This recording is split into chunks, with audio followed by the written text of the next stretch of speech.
Hi, Partner Scholars. We're here with a group of employment experts to dive into some storytelling to complement all of the reading you've done on what the employment programs are that are offered in Tennessee. So I'm going to start with a round of introductions, and then we're just going to have a loosely moderated Q&A to hear some real stories about Tennesseans using employment services in Tennessee. So I'm Lauren Piercy with the Council on Developmental Disabilities. Blake Shearer is the, in 2024, new director of leadership programs at the council. And in my bottom left square is David Scott. David, will you introduce yourself? Sure. Yeah, as Lauren said, my name is David Scott. I'm the Director of Supported Employment Services for a disability provider in Middle Tennessee called Miller Rich. Thank you, David. So David represents a provider that's sort of on the ground with people with disabilities. And going up a level from there, John, I'm going to kick it to you to talk about your role and who you are. Hi, everybody. I'm John Camperlino. I am the Employment Strategy Director for United Healthcare, and I work alongside our internal teams as well as provider agencies, just like Miller Rich, the one that David works with, to help all of our United Healthcare members in Tennessee achieve their employment goals.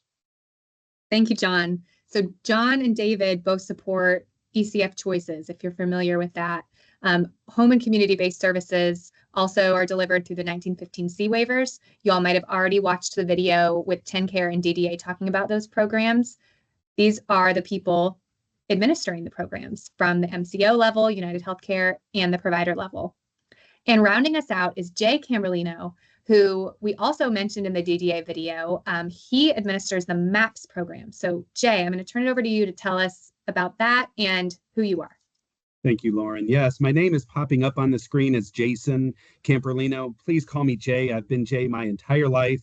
It's only since I became an employee of the state of Tennessee that my legal name is everywhere, and it's still a little bit difficult getting used to. And yes, if you are curious, John and I are related. I am the older brother, and he's learned everything that he needed from me. Currently, I am the Youth Transition Director over the Medicaid Alternative Pathways to Independence program, otherwise known as MAPS. We deliver a host of services, employment included in those services, and I'm really looking forward to the conversation. Thank you, Lauren. Yes, and both Jay and John have been sort of in the trenches, direct service with employment, long histories. So we really have a trifecta of different levels of the system and a long history of lived experience. So we're really glad these three can come. We chose them because of their really good storytelling ability. So that's what we're going to dive into today. And we encourage you all to look at the links in your Google Classroom library to learn more about the programs we just mentioned briefly. John and David, you both have long experience supporting people to pursue their work passions. And we want you to start, talk us through some examples along an employment journey, because we know that that journey looks different for everyone that you meet, whether they have a disability or not. So John, I'll start with you. Imagine you're meeting with someone who just enrolled in ECF Choices. And for our partners listening, maybe this might be you or you, future you. They have never thought about employment. So where do you start? Sure. Thank you, Lauren. That's a wonderful question. Well, let me start off by saying that this can certainly be a new and sometimes possibly intimidating conversation for people who maybe have never considered employment. So I'd say that the journey of or the start of the path really begins with learning about the person and learning about their interests and their goals and having those discussions. In the MCO world, really our front line facing staff are called coordinators, support coordinators in ECF and care coordinators in Choices. And when somebody is enrolled into one of those programs, that's a great time as we're talking about goals to talk about somebody's interest in employment or their journey thus far with employment. So I think a discussion on how employment can lead to the achievement of multiple goals, not just the financial benefit, and how work, provides us with purpose and sense of accomplishment and challenges in day-to-day life that really fill up our cups, so to speak. I would also say that the understanding of a person's motivation to work or not to work is incredibly important in what we do. It really helps our coordination team uh, steers in the right direction when it comes to choosing work, discussing barriers, discussing concerns, and even help finding a job where somebody can be and successful. And through that type of conversation with that person or with their supporters or people that help make decisions in their lives, we can really get a good feel of the why or why not, and work to meet people where they are, through offering that type of information or connecting to a resource. And it's a wonderful way for us to be able to properly connect that person to some of our services that we offer, whether they want to just learn more about employment, or they're afraid that they may lose all of their benefits if they go to work. That the one very unique piece of the services we have here in Tennessee are they're plentiful within those HCBS services. There's 15 different services now, and that's for good reason. They're uniquely designed to meet people where they are, because we have all been in different phases of employment within our lives, and all those different services enable us to connect to that best service to where people can truly make an informed choice and feel good about their pursuit of employment, and know that this isn't just jumping right in the pool or being on dry land. There are specific services that employment professionals can work with you on, to help you feel good and be supported up into your first day at work. Yes. So if you're just looking and you don't find something, you can just stay looking. And if you're in your career and want to advance, that whole spectrum is there. And so, David, you would meet someone when they're ready to work. Is that usually the case? Usually the case, not always the case, So, because we do have some pre-employment services for folks who maybe don't know if they want to work. yes. So somewhere along that line from where John left off, where they're talking to the coordinator about why or why not work has been part of their dreaming about their life, may or may not be ready, may or may not be motivated. Some point they meet you or someone like you at a provider agency, because the support coordinator has put employment on their plan and matched them with a provider like Miller Rich. So pick up from there and tell us a story about how that plays out. Sure. And I've got a lot of stories. It's really hard to narrow it down to just one. So what I'll probably end up doing is creating kind of a hodgepodge of different stories, but kind of illustrate some of those employment journeys that we've been on over the years. But like John said, it starts with getting to know somebody, the human being in the room, but as the employment specialist. So I'm almost like a salesman. I'm coming in and I'm wanting this person to understand what employment can provide to them, and also to believe that they are capable of achieving that. That's kind of where I typically start with people. Start by getting to know them. Who are you? What do you like? What do you not like? How do you spend your time? What did you do yesterday? What did you do over the weekend? Because how people spend their time, the things they give their time and attention to, those are things that maybe they would be willing to give their time and attention to in a job. Where it all of a sudden becomes work, and it's called work for a reason, right? So we want somebody to be motivated by more than just a paycheck. We want to find out what they're passionate about. And so it starts with beyond getting to know them on a personal level. Where are they at in their employment journey? Do they have any previous employment experience? Do they not know if they want to work? Do they know that they want to work, but they're not sure what's going to be the best fit for them? Do they have a pretty good idea of what they want to do, but maybe there are some soft skills or some different barriers to employment that we need to address first? Um, have we been employed before? Do we have a robust resume and advanced degree, and we're looking to advance our career, or maybe we're tired where we're at and we're looking to explore other options? Let's find out where we're at so that we can make sure that we have the right service in place. And then from there, typically there's always concerns, there's fears. People, I think we have a way sometimes when we're paying for a service and when we're meeting with a professional, I think we turn things into something bigger than what they actually are. And so I really try to simplify it in terms of, you know,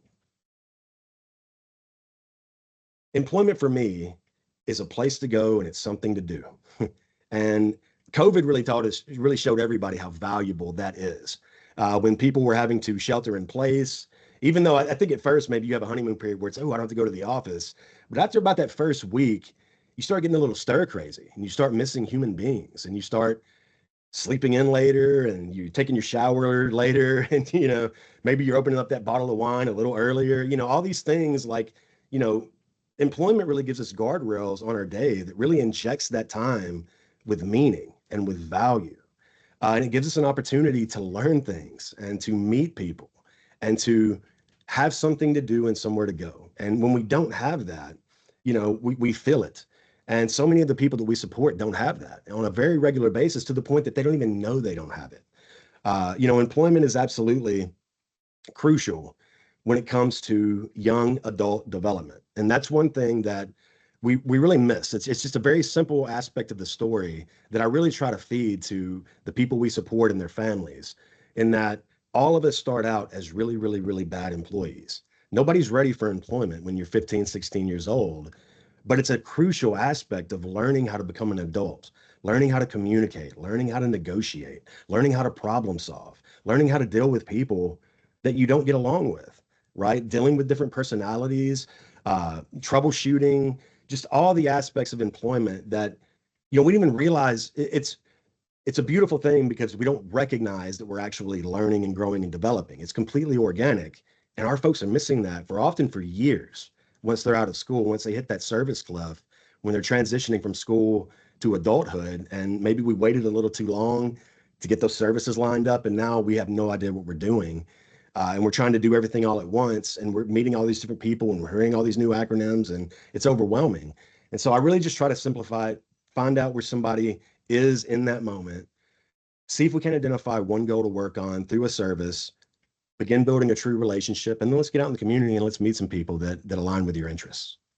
I'm not sure if I answered the question. I think I went around about. No, it was perfect, and it builds on a speaker we're going to start with on the live day talking about those themes. So it's perfect. I'm going to ping pong now. John, is there a story that came to mind either while you were doing your intro or while David was talking about sort of what this looks like when you're having these conversations with someone? Sure. And one area of focus that we really train to and offer support on with our coordination teams, because they're facilitating that conversation, and we really try to kind of pull employment out as a separate conversation or area of focus, and utilize open-ended questions and discussion, versus just, hey, do you want to work? Yes or no. Well, there's so much more behind that. And how can we truly see the positive impact of these programs if we're not understanding why? And so we really encourage the why, because with the variety of services that we have, it's very possible that's going to be a piece or an outcome that we're looking for with those services. David mentioned exploration, and for people who aren't sure, and that is one of my favorite services in general, because it's an opportunity to really share information, go see some jobs that you're interested in, and the outcome is that you choose. It's the choice, and whether it's a no or not right now or a yes, that can even lead and help that conversation evolve. Maybe we need to focus more on just getting out of the house.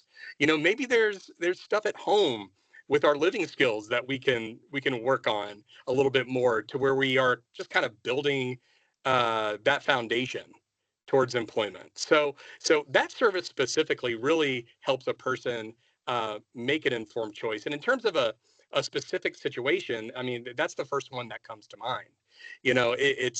We were serving a young lady who, we hear this a lot, but they were told that their benefits are gone. You can't work. And she had a very strong interest in cooking.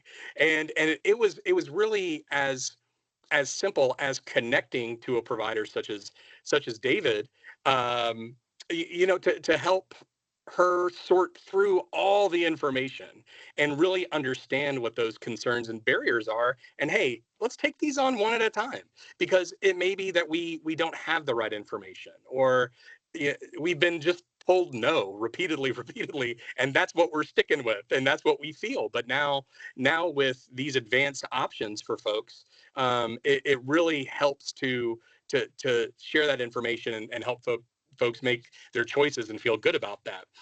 This young lady went through exploration. She saw a catering job that she loved during exploration, and where we're not yet to the point where it's like, okay, ready to go to work, because we're still figuring some stuff out. There may be some more job opportunities out there, or some information that wasn't uncovered, that we still need to focus on, which is fine. She found a catering job she is very interested in terms of the pace, the tasks, the duties, just the overall, for lack of a better term, vibe of that employer. And then she agreed to another pre-employment service called Discovery.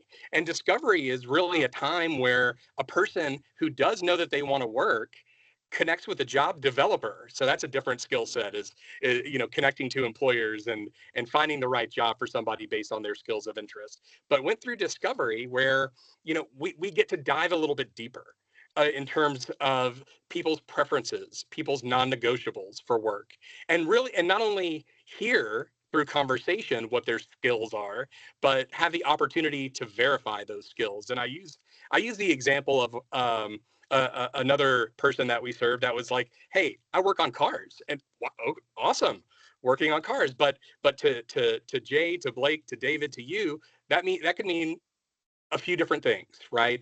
So it's important that we understand truly what that means, because at the time, our job developer was like, well, oil changes and all sorts of good stuff. In fact, he liked to detail cars. He liked to wash them and polish them and vacuum them out, make them That's nice not an oil smelling. change.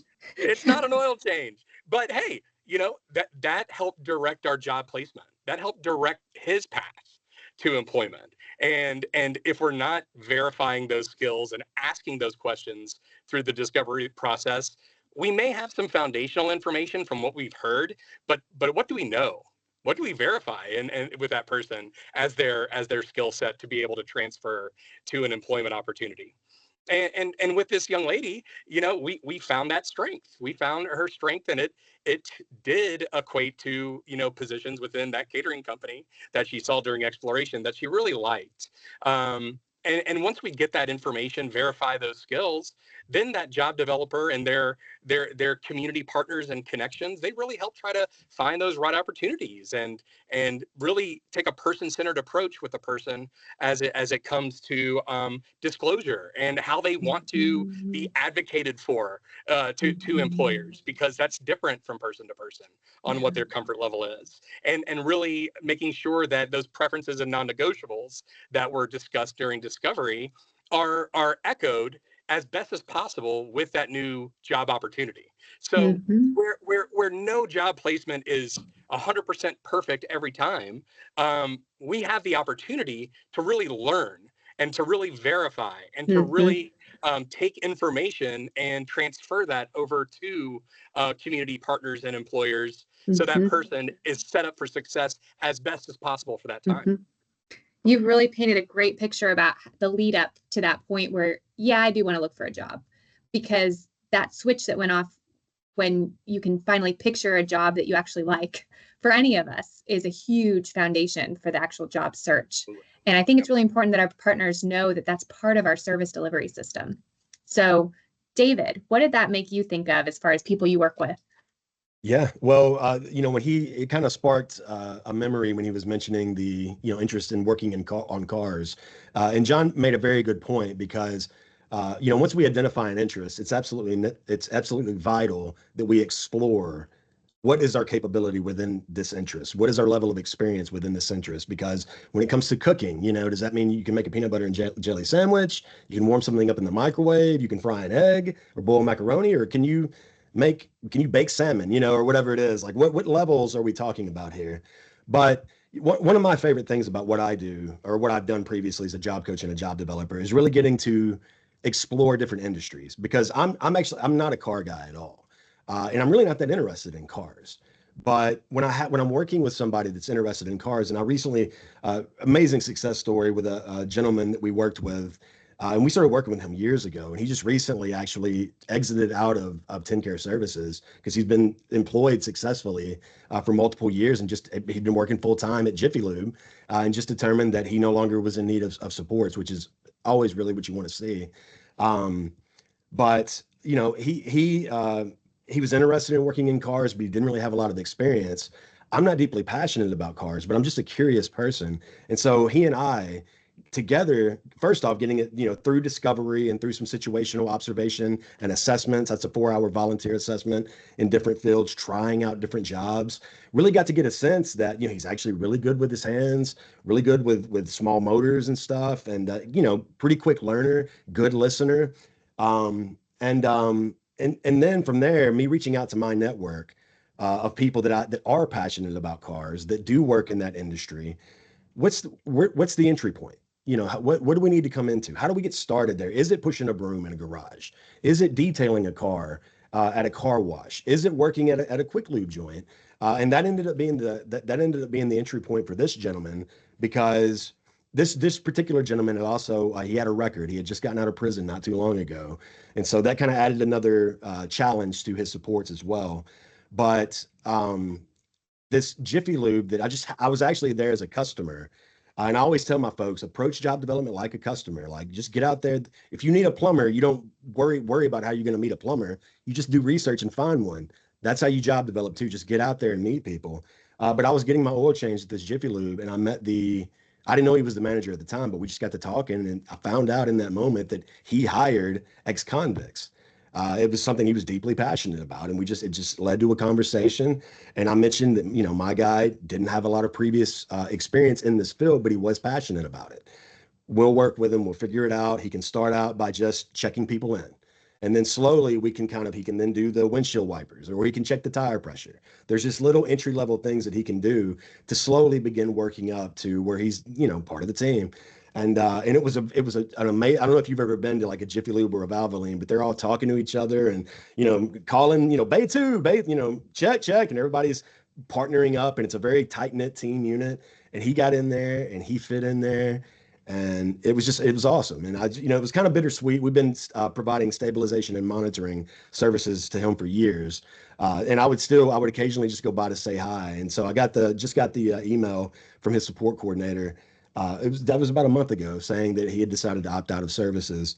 So I actually got to see him one more time before I said, all right, man, I'll leave you alone. Good luck with everything. But just really, really, really cool story. And I just love the idea of the guy that starts out maybe Yeah. 2, 3, 4 years ago detailing the cars, but maybe they have a deeper passion, Yeah. and getting their foot in that door, introducing them to people in that world opens up opportunities to learn how to change the tire, to learn how to Yes. change the oil. And, you know, just being in that environment with other people that share that passion creates Mhm. more opportunity down the road. And community. I love that Yes. story. And that's a truly life-changing, life-altering story just from employment. Yeah. Perfect. Okay, Lauren, I Jay. did want to add. Yes, Do you mind please, if I add John. something real quick?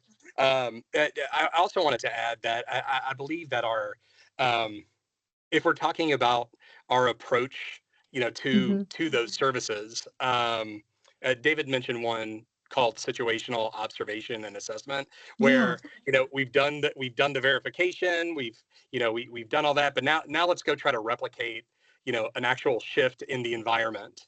And we've had situations to where sometimes, you know, people say, I don't like it. I don't dig it, you know? And one thing that we certainly try to reinforce, you know, as we're continuing this path, as we're continuing this journey, is that the no's are just as important, if not more important, than the yes. It can be seen, you know, sometimes as we're helping people, that a no is automatically a negative sometimes. But Yes. for that example, you know, if you think working in a garage was just the end all be all, and you after 3 hours of changing tires, you're like, hey, I'm dirty, my back hurts, you know, Not for maybe me. there's Mhm. something else I can do, you know, but that's what guides the path. to employment. Yes. Is not just the yes and let's move forward, but also the no's and Yes. the reconsiderations. And I think that that's what makes these Tennessee HCBS employment services so awesome, is that, you know, we're the flexibility is there, you Mhm. know, and we're able to reroute our strategy with the person and focus in on the negatives and the positives to hopefully achieve those outcomes. So that did spark a little something there when David was talking about that. I did want to mention. I'm glad you brought that up because it really is important, I think, for people to know that you don't have to have a linear path, and you also don't have to have a certain outcome to be successful in services. Services will be there no matter what. So that I'm really glad you hit on that.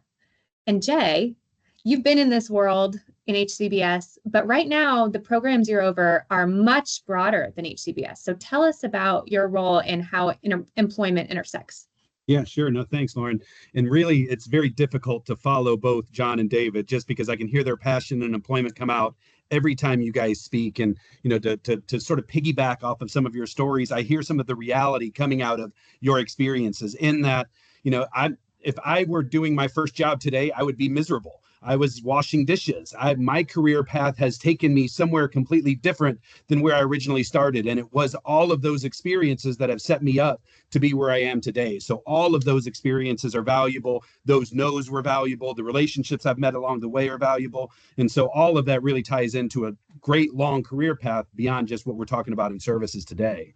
You know, I would say that the MAPS program has very similar concepts to that of the Employment and Community First Choices waiver and even the Choices services. There is a plan that's developed, and that plan really guides the services that in essence are going to be provided to those participants. I would say some of the differences there may lie with some of the general approaches and or general philosophies. Within the program that I'm now overseeing, the MAPS program, we really put a strong emphasis on the utilization of technology. For those that don't know, MAPS is a short-term service. We provide services for 3 years, and at the end of 3 years, we're done. So our role really is to begin introducing services from that fading lens. How can we get in your life and how can we get out of your life? And certainly if that person needs elements of reminders or supports, can we supplement that through technology solutions that are actively available right now?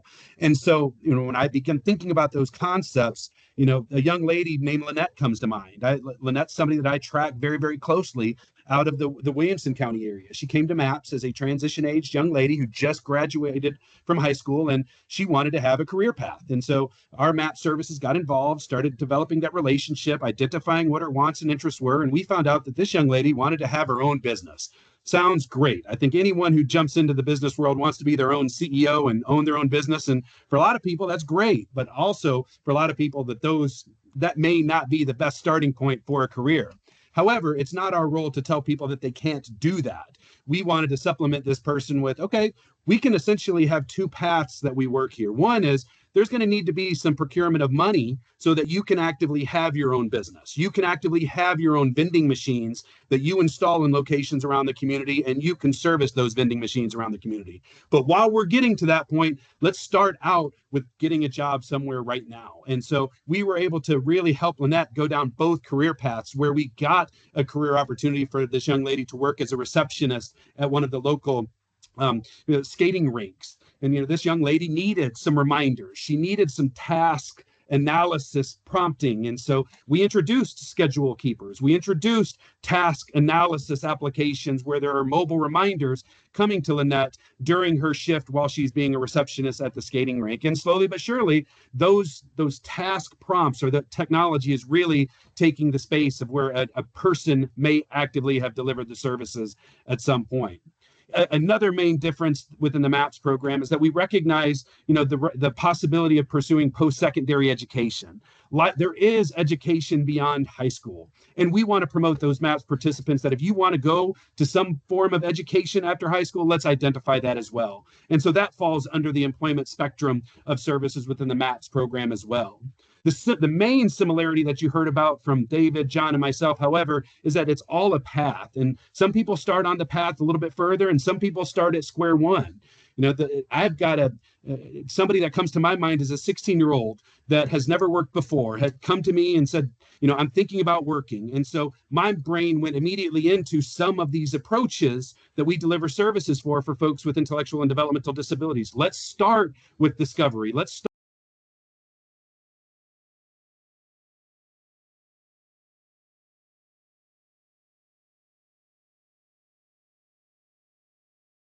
had to develop an actual resume. We taught some computer skills. We formatted the resume. We made multiple copies. We taught this person how to save this resume and access it for future. We submitted applications online so that we could begin putting all of this interest out there. Well, lo and behold, this person gets an interview. Okay, great. Now what? Let's go ahead and prepare you for that interview. We did some sample interviewing. We did some questioning and answering, and we prepared this person to go in, and he crushed the interview so much to the point where he was offered a job on the spot. Furthermore, now we get the challenge of, okay, now we've got a job. Now how do we keep it? Now we've got a plan for transportation, and where's your paycheck going to go? And are you going to manage the money? And so we went through this whole process of this path for this 16-year-old to get their first job to sustain it. And it turns out that this was entirely my son. We put these services in practice for my son right now, who has got his first job, and he's actively learning and navigating what's next for his career. So I would say that the point really ties to all of us. These services meet the person where they are, and with specialists like David and John, we create opportunities for them to realize their goals through employment, and it leads to so much more than just earning a paycheck, like David said. Is that okay, Lauren? Pretty long. Love it. David, did you have something to add? Yeah, my mind's going in pretty much every direction right now, but Jay made me think. This is the world you live in. Yes, very much so. So we were just a lot of what I do as a job developer and as a director of my department, coaching my coaches, we do a lot of reframing because, and it kind of touches on what John was saying and what Jay was saying in terms of those no's or those bad outcomes, because we work with a lot of people that don't think they want to work because of the previous poor experiences that they've had.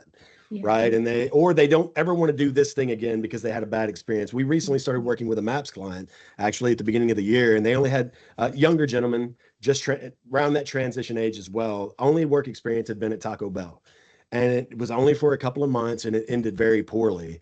And, during that initial kind of meet and greet, when we were getting to know each other and kind of trying to see how do we want to get started, it was just a lot of negativity around that experience. And there were a lot, and both with the individual and with their family as well, saying, oh, we don't ever want to do that again. We definitely don't want fast food. We definitely don't want this. And, they mistreated me. They didn't communicate well. They scheduled me for days I didn't want to work.